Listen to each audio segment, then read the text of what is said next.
बिस्मिल्लाहिर्रहमानिर्रहीम। अस्सलाम वालेकुम friends, welcome back to my channel. I hope आप सब लोग खैरियत से होंगे, ठीक ठाक होंगे। फ्रेंड्स, आज की जो रेमेडी है ये है आपकी स्किन को लवली, फेयर और रेडिएंट बनाने के लिए। इस रेमेडी के यूज़ से आपकी स्किन बहुत ज़्यादा सिल्की हो जाएगी और रिफ्रेश हो जाएगी। फ्रेंड्स, इस रेमेडी को बनाना बहुत ही आसान है। इसमें हम सिर्फ 2 इंग्रेडिएंट्स यूज़ करेंगे और वो दोनों इंग्रेडिएंट इंशाल्लाह आपके घर में मौजूद होंगे। हर कोई इसको ईजिली बना सकता है। तो चलिए फ्रेंड्स, इसको बनाना स्टार्ट करते हैं। फ्रेंड्स, मुझे चाहिए मिल्क पाउडर। मिल्क पाउडर आपके कलर को बहुत ज़्यादा फेयर करता है, आपकी स्किन को सूथिंग टच देता है और बहुत ज़्यादा आपके कलर को ये रिफ्रेश कर देता है। तो फ्रेंड्स, मैंने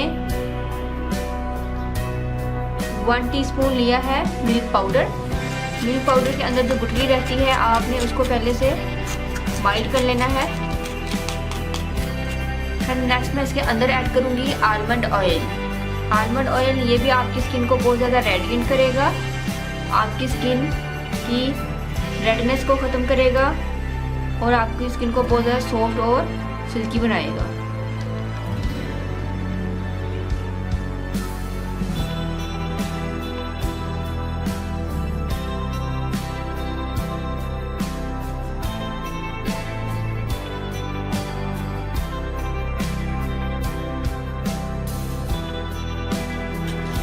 आपने आलमंड ऑयल 1 टेबलस्पून के करीब लेना है कि आपका जो मास्क है ये अच्छे से बन जाए। ये पेस्ट लाइक कंसिस्टेंसी में आ जाएगा।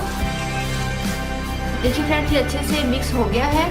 फ्रेंड्स, आपने इसको अपने फेस पर अप्लाई करना है। उसके बाद फ्रेंड्स, आपने इसको 5 मिनट्स के बाद रब करते हुए इसको आपने उतार लेना है। फ्रेंड्स, ये आपकी स्किन को बहुत ज़्यादा रेडिएंट बना देगा, आपकी स्किन को रिफ्रेश करेगा, सिल्की बनाएगा और फ्रेंड्स इसके साथ ही आपकी स्किन को लवली और फेयर टच देगा, क्योंकि मिल्क पाउडर ये कलर कम्प्लेक्शन को फेयर करता है। फ्रेंड्स, आपने इसको जरूर ट्राई करना है। फ्रेंड्स, अगर आप चाहें तो इसके अंदर आप थोड़ा सा फ्रेश मिल्क भी ऐड कर सकते हैं। फ्रेंड्स, इसको मैंने अपने फेस के लिए बनाया है, इसलिए मैं आपको लगाकर नहीं दिखा रही। तो आपने भी इसको बनाकर अपने फेस पर जरूर लगाना है। उम्मीद करती हूँ कि फ्रेंड्स आपको रेमेडी पसंद आएगी। फ्रेंड्स, अगर आप लोगों ने अभी तक मेरे चैनल को सब्सक्राइब नहीं किया तो प्लीज़ मेरे चैनल को सब्सक्राइब करें, मेरी वीडियो को लाइक और शेयर करें। तो हमें याद रखिएगा, मिलते हैं नेक्स्ट वीडियो में किसी अच्छी सी रेमेडी के साथ। तब तक के लिए अल्लाह हाफिज़। Thank you for watching my videos.